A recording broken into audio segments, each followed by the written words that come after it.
அனைவருக்கும் ஆனந்த வணக்கங்கள். வயோதிகம் என்றால் என்ன? மனிதன் உடலில் வலிமையை உணராத போது தன்னுடைய வயோதிகத்தை உணர்கின்றான்.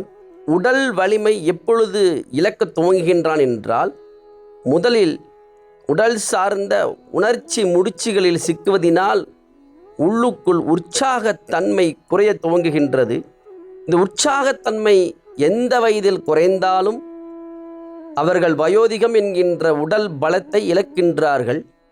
உற்சாகம் என்கின்ற ஆனந்தத்தில் இருப்பதினால் ஒரு மனிதன் இறக்கும் வரை ஆரோக்கியமாக வயோதிகம் இல்லாத தன்மையான பலமான ஆரோக்கியத்தன்மையை வாழ முடியும்.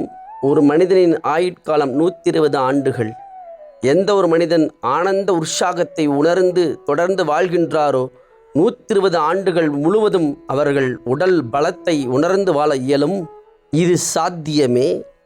உணர்வு பலமே உடல் பலம், உணர்வு பலவீனமே உடல் பலவீனம்.